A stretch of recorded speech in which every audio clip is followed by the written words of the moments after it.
CMMS Radio talks about all things CMMS, computerized maintenance management software, focused on maintenance management. It's the people, the process, and the culture that make your CMMS journey a success.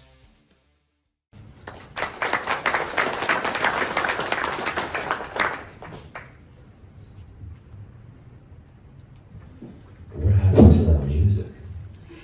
It paused. Speaking of reliability. Yeah, we had a plan to really kick this off with a bang. We had some music planned for you to really There's a shock you Wi-Fi all, issue. wake you up. That's okay. That's okay. So, gentlemen, first of all, thank you for joining me here on the stage. I am honored to be here. Mobius Connect, they invited me to run this session for you, and I want to shout out some folks that helped me get here. Number one is Upkeep. I happen to be an Upkeep ambassador. That's a CMMS platform. And they picked up my taxi ride, my airplane ride to get me here. So you'll see them up on the graphic. I also want to shout out Digital Thinker Incorporated. I also want to shout out Uptime Solutions. My boy Matt Knuth is over there with that company for condition monitoring. This isn't about selling anything, but I want to shout them out. And Reliability X. Reliability X is someone in the industry that is a close friend, their colleagues, and I want to make sure that they get a little bit of love as well. So let's just jump right into this. When it comes to the buzzwords, although everybody might think tariffs are the buzzword of the day, what I want to start with is AI, so artificial intelligence.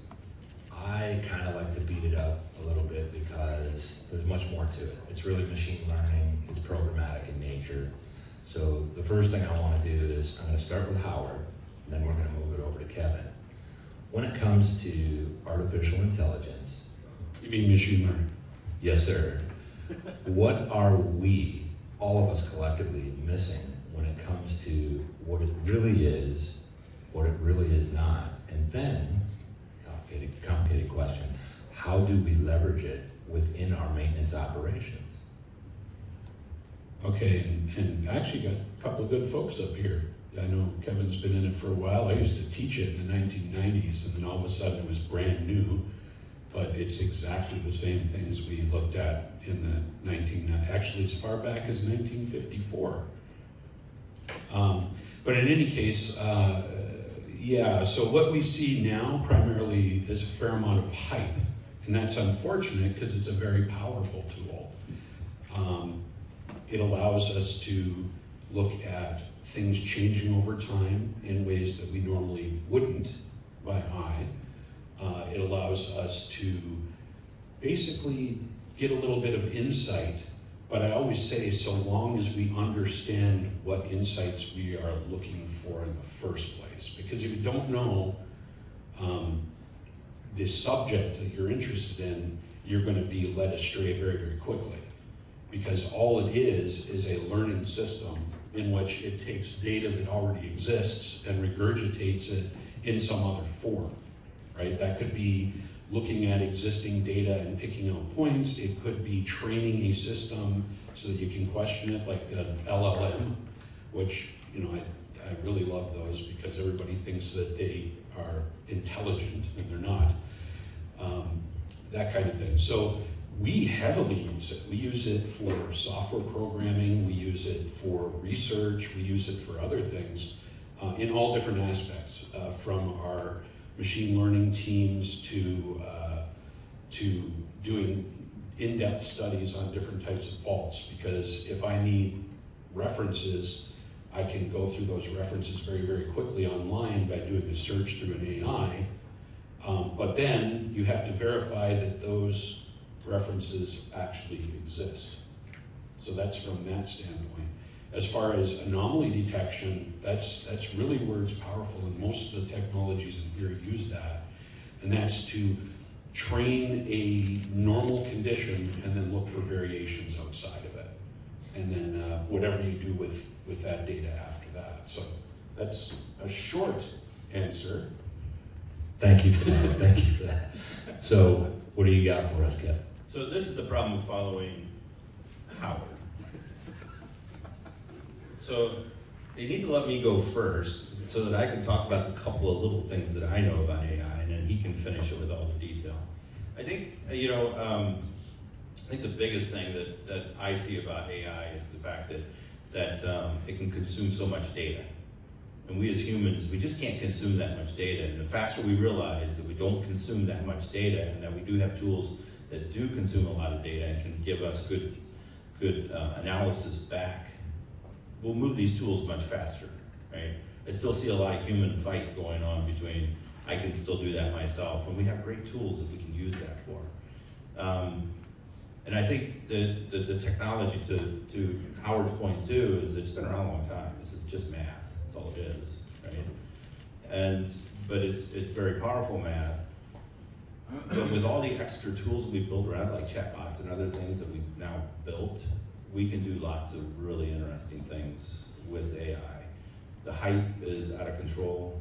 It's one of the things that we work on, not always successful in our company, because it's easy to get excited about this. It's easy to say something that may or may not be fully true or fully vetted that we say out in the market. And so we all as vendors have to be careful that we don't release things too quickly, say things that aren't necessarily true. Because people today, now that they have the power of ChatGPT in their hands and they understand AI at a much higher level today, they take that and they run with it. So I think from a vendor responsibility, I think that's one of the things that we've got to work on. So one thing I would add to that, not that I'm an actual expert, but more of maybe a instigator when it comes to these topics, is one of the things I'm always talking about being at risk with AI is, shall I say, machine learning, is if we lean on it too hard, it's the critical thinking that's at risk of going away. And the idea behind dumbing down what we are actually capable of. And I think we want to use these tools in a way that augments what we already know and not go quite that far. With that said, one of the concepts that I've learned about, thankful that I know these individuals that can help me understand this, is when we build these types of tools, we have this concept of drift. And with all technology, whether it's computerized maintenance management software, this AI or machine learning, all of your different technologies you're leveraging to create these great outcomes with the right inputs, you have this concept of drift, you have hallucinations, and that's where the risk comes into play. And that's why I wanted to kind of bring that up at the front end, because that's where you have to be mindful of the next stone you step on to cross the river of success. And I want to ask Kevin, what do you think about this concept of drift and the hallucinations that can come from this technology? So I have a marketing team that reports to me, just so everybody's aware. And we have this conversation a lot. And with a little bit of pixie dust, we talked about breakfast this morning, didn't we, Howard? A little bit of pixie dust, we can make anything happen. And we're working on some things right now that I've actually had to pull the team back on in the language that you're using for this new tool that's coming out. It has to do with large language models, chatbots, and it is so tempting for any product team to build it in a way that creates hallucinations, creates drift. And we've seen it over and over and over in the market. And so I think the longer we do this, the more conscious we become that we're creating the hype, we're creating this ourselves. And so I'm gonna let Howard take this, because I feel like I'm biased, because I do have a marketing team that reports to me, and I'll just let him give a little bit more abrupt answer. I mean, so do I. But drift is actually a technical issue, and we run into it with all the large data centers too, and it impacts, actually now it's starting to impact the grid as large language models have driven us from 4% of all electrical energy produced in the United States going to data centers to where 7.5% to 8% right now. And then whenever the data centers, like say ChatGPT does a training session, which is weekly at random times, their consumption for their data centers goes up 25%. Now we're talking about the amount of energy consumed by most medium-sized cities all at once with no expectation. Well, they have to do that because of a concept called drift. Because as it's receiving all of this new training information from all of the users and everything else, or like any other type of model, as it continues getting that information, it starts drifting off the target. So you'll notice all of a sudden higher false positives and higher false negatives. The score starts to change. And so they have to retrain that model to realign it. Think of it like calibration. It's why if you're a user of ChatGPT, I can usually tell when they're training, because we'll notice that code and other questions start getting really, really bad. Like it starts hallucinating more and everything else. Then they retrain it and everything goes back to highly accurate. I think the worst they got last year was 10% accuracy at one point, because they let it go a little bit longer to try to conserve energy. So drift is a function that goes along with any type of machine learning system, especially neural networks. As the probabilities change within each node over time, that causes greater and greater errors, so you have to realign it, basically calibrate it. So the idea behind covering all this, it starts to apply to a lot of the things that we do. Anything in the overall maintenance and reliability space, regardless of what it is. It could even be in lubrication, condition monitoring, the technologies that we leverage. Again, getting back to the right inputs to achieve these outcomes that we all want. We have to manage those. Those themselves require maintenance, and that's one of the things that I've seen that tends to fall down pretty quickly when maybe some client has been sold potentially a bill of goods. Maybe there's this idea and this concept that never comes to fruition. So one thing you can do is set things in place to keep an eye on these things. In other words, the concept of set it and forget it is not a thing. And I'm curious, very quickly for everyone here, how many would agree with that set it and forget it is not a thing? Raise your hand. All right, a lot of hands up. There's a few hands that aren't. So maybe there's a case to be made for some things might be set it and forget it. I'm not convinced, but now I want to switch to this kind of idea and concept behind being an advocate versus a detractor for the overall industry. And we are going to start with Kevin. Okay, so this is a good one. So another breakfast conversation this morning with Howard and I. And so, I kind of left the conversation out. It's hard to know where you fit. And everybody's coming from a different perspective. Some of you are, working on the plant floor. Some of you are vendors. Some of you are leading teams. Everybody's coming from a different perspective. And, I find myself at times playing the detractor in the space and pushing back on technology. And I also find myself in an awkward position being the advocate for technology. And so, the further we get into this, and I'll tell you, we're living in really, really interesting times right now, because I don't think we've ever seen anything like this in any age that we've gone through.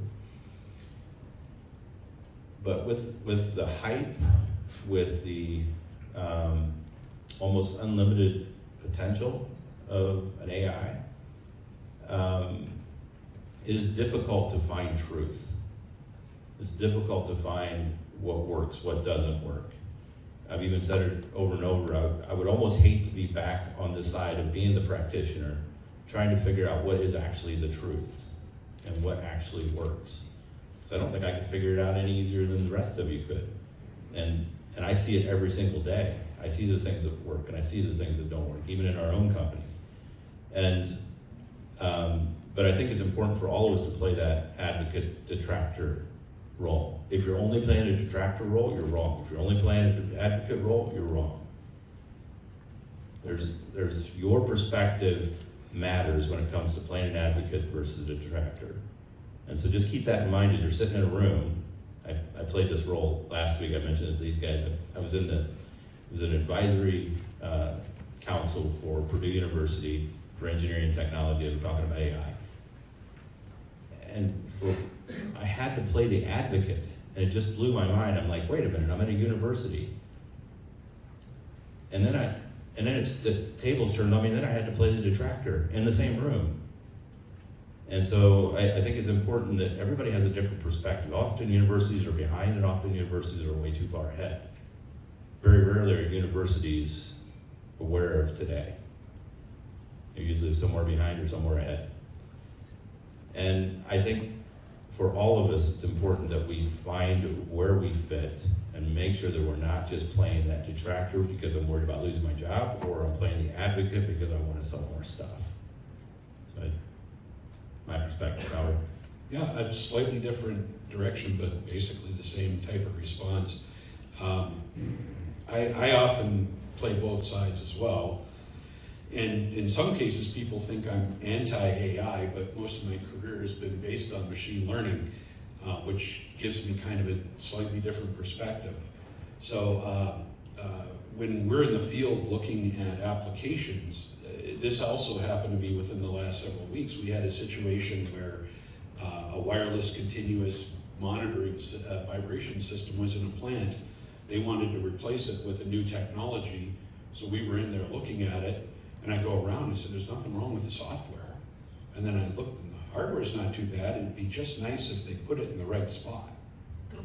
Like not in the middle of an electric motor and not up on a wall instead of the machine. Or in one case, somebody sent me a video of one spinning on a shaft. And then another one, actually a high magnet one stuck on the side of a chuck and it was running. You know, that kind of thing. Just some of it's ridiculous, but really it comes down to sometimes it's you know, I'll go in thinking I'm going to be a detractor, and I go, wait a minute, before you change that really, really big investment you just made, let's take a look at how you're actually applying it. So the company that was involved was all about their software and hardware, but not about the application. So once they started sorting that out, all of a sudden they were seeing things that they weren't seeing before. So I think the main thing that I'm seen as a detractor from, to just go from my perspective, is a lot of the marketing hype on the news, in articles. I always look at who wrote it. It's rarely the end user. You know, stuff like that, and then start looking at knowing what the possibilities are. You know, some companies are sold that it's going to replace personnel. That's a really bad idea. It should be enhancing personnel, meaning you need the expertise. I saw one place that took all of their class 3 vibration analysts, or you know, whatever level Mobius calls it, and got rid of them. So they had level 1 and level 2 on site. And all of a sudden, they lost all that knowledge, and they were relying upon a system that only did anomaly detection and then didn't know what to do with the data. So understanding that you still need that expertise, and this is just a tool for those experts. Matter of fact, you need to kind of get more expertise the more you apply it. So you get a lot more, you'll find a lot more opportunity, regardless of the type or whose technology. Matter of fact, as you heard in the introduction, and I've watched a lot of the presentations from these organizations, you have a lot of choices based upon your actual needs, and that's the other part of it. I'm going to get a little ahead of you. That's the other part of it, is before even going down this path, knowing what you want, which means some planning, and then of course, having all of your stuff kind of arranged already, because when you apply this, and we said this about CMMS and EAM system many, many years ago.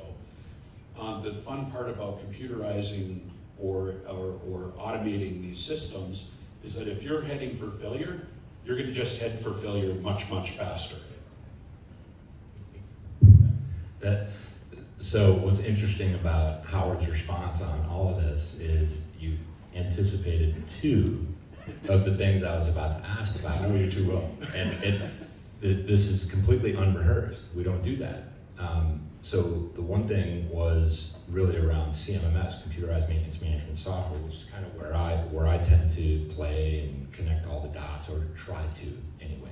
I don't know how good I do at that, but leveraging those technologies allows you to document some of these processes in a way that leaves at least some breadcrumbs for people that are coming in when we have these gaps, when someone has made that critical choice of eliminating a level 3, and now you're at a point where you need to bring it back. You need to be documenting things and manage that documentation diligently so that you have a place to start. Sometimes we talk about tribal knowledge and how it's going away, and that's another kind of cliche buzzword type thing that we're all talking about, but it's very serious.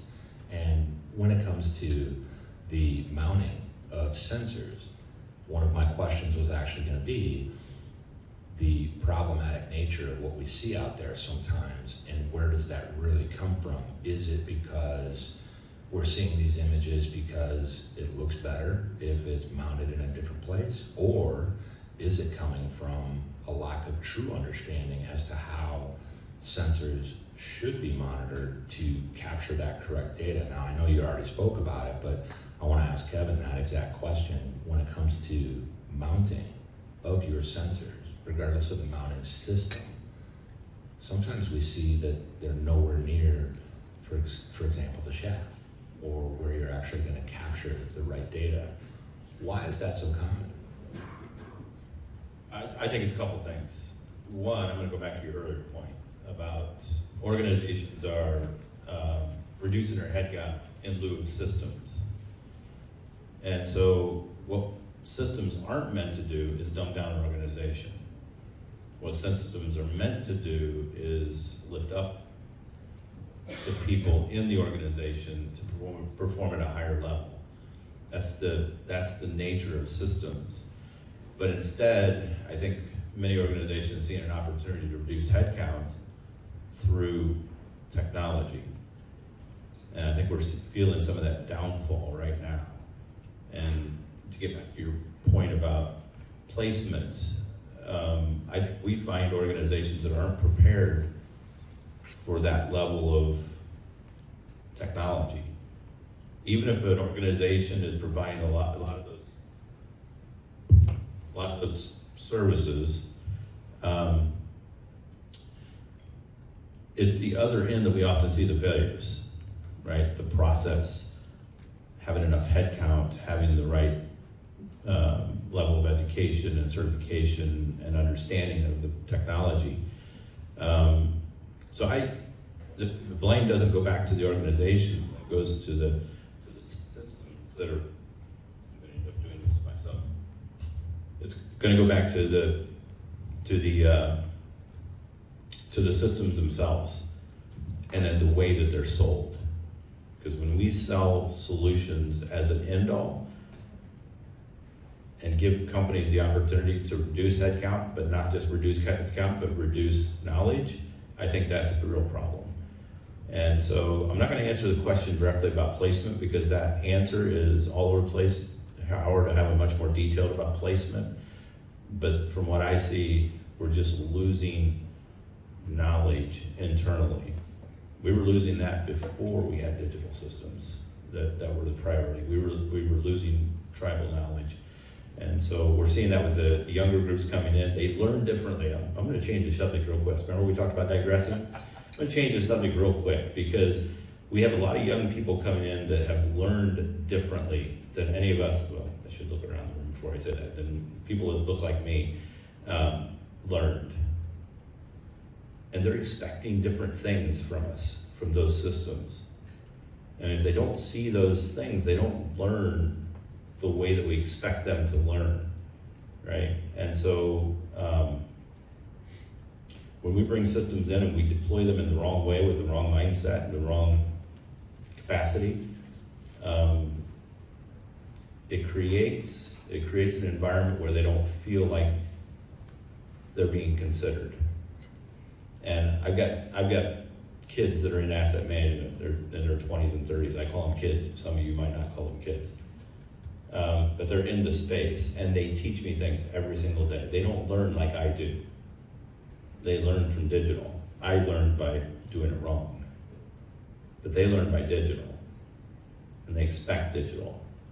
And so when we bring a system in and it doesn't help them digitally, help them to learn things and to know things digitally, it goes against the way they were raised and the way they learned to do things. And I think we've done a disservice in many ways from a vendor standpoint to sell our systems versus deploying the right systems.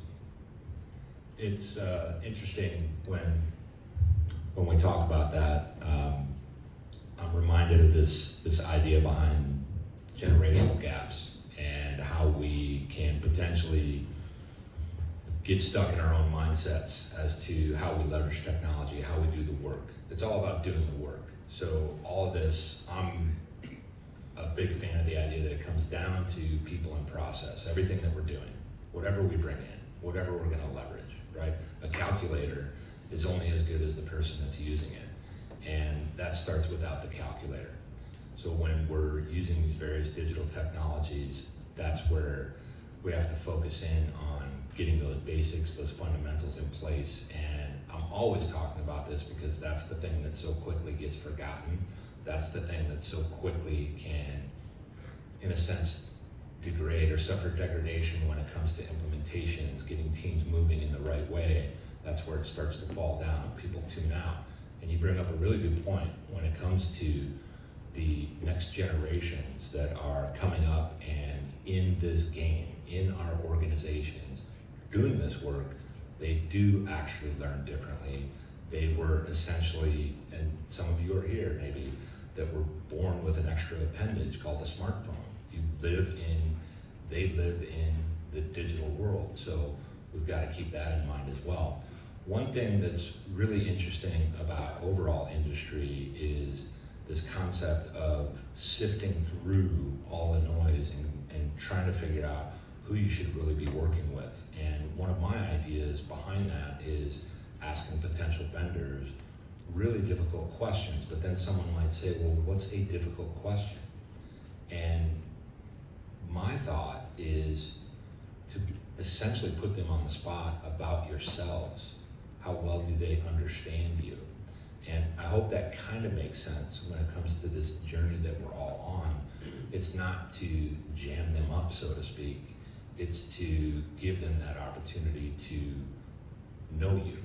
And when you feel and recognize that, you're probably in pretty good shape. But I want to ask that question to both of my guests here, and I'll start with you, Howard. Is there kind of a mindset or a methodology that you would impart to everyone on how they could put a vendor to the test on any of these technological things that they're bringing in? First, make sure the vendor is bringing in their technical person, and then whether you have somebody internally or you bring in a consultant that knows that type of technology for that initial discussion. Meaning, don't settle on one vendor. Oh, I'm speaking against myself, aren't I? But I am selling the consulting side. Basically, even when, if say you're doing the vibration direction,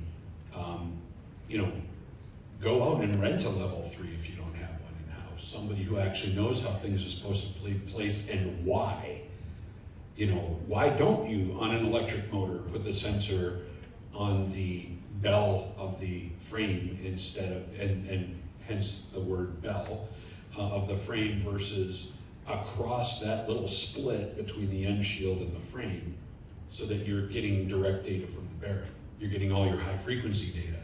Because I think it's a blast to watch all the presentations where somebody's showing a completely destroyed, completely failed bearing that's going to go at any time, saying, oh, look, we just got this with our new AI. And I'm going, that's bad.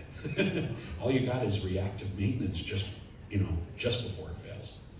So bringing in somebody or internally or externally that knows the topic, and make sure they know the topic, because we run into this. This is from the vendor's perspective, especially when it comes to electrical systems. We got a lot of electrical engineers that have been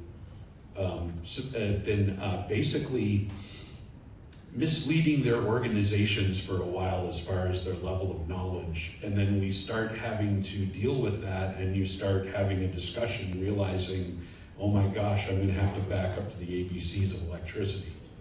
So do make sure that if you do bring in somebody that is going to be involved in that conversation, one, kind of pick up on their biases. Are they protecting their silo? But if they really aren't and they're really interested, make sure that they're involved with all of the technologies.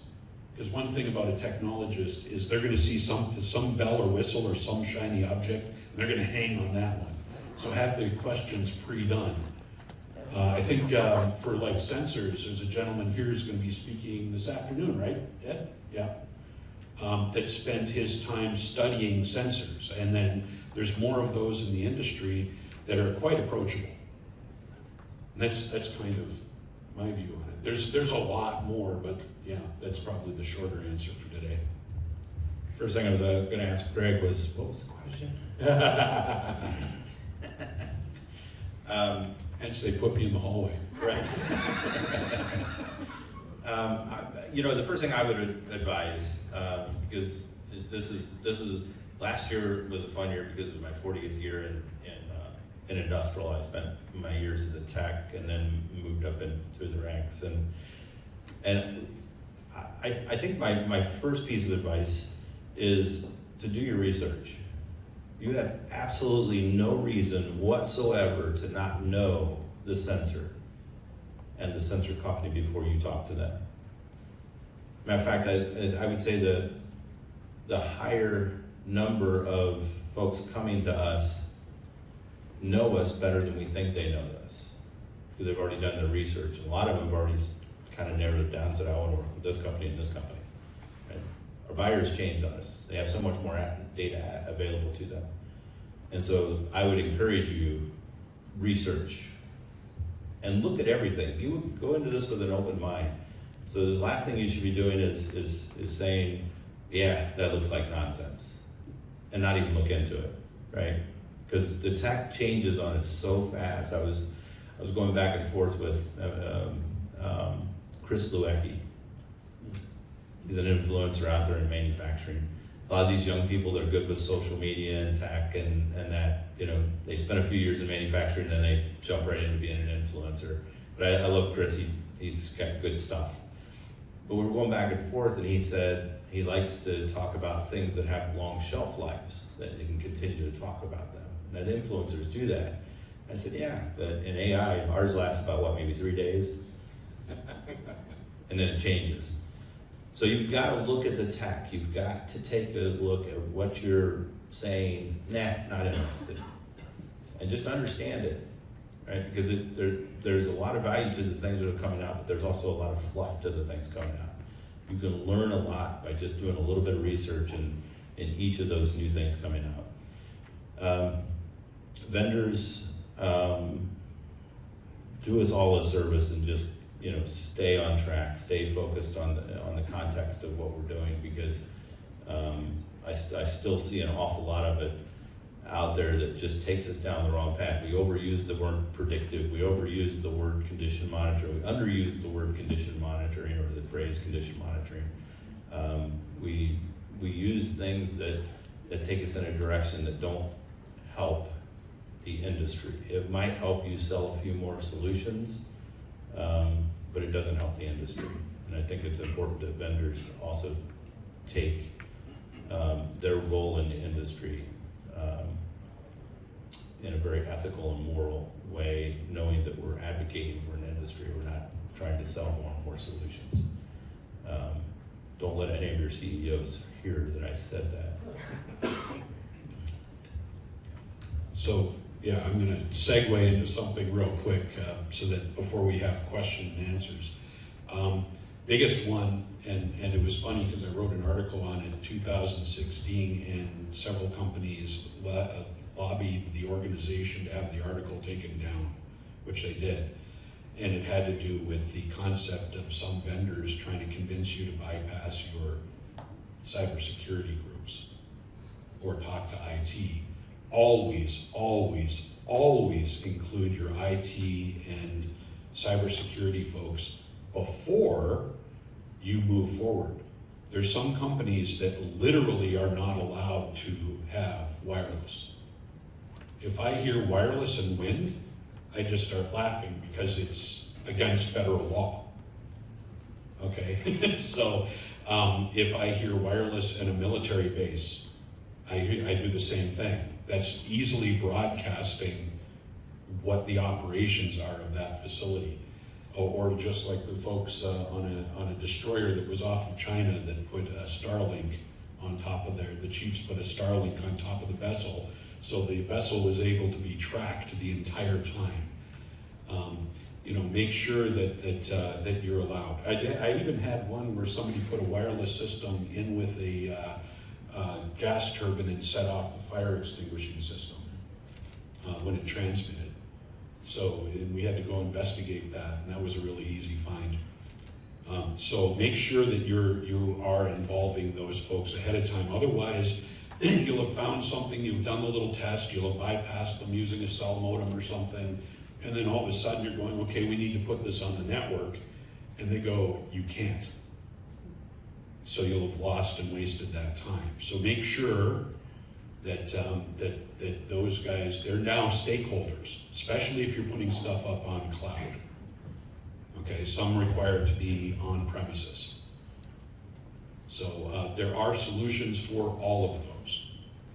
Okay, so just make sure that, and that's why I wanted to do that, and I will cut it off at this point because we only have a few minutes left for questions. Yeah, and it's short answers. Definitely important, and we can talk a lot more about all this, but I want to see if there are any questions from anybody. Does anybody have a question for our panelists? Wait. Fire away. You mentioned that AI and machine learning are the same. Can you explain that? Well, okay, so AI was always defined as what we then called AGI and now ASI. They just keep changing the goalpost. Neural networks and other machine learning methods were always referred to as machine learning.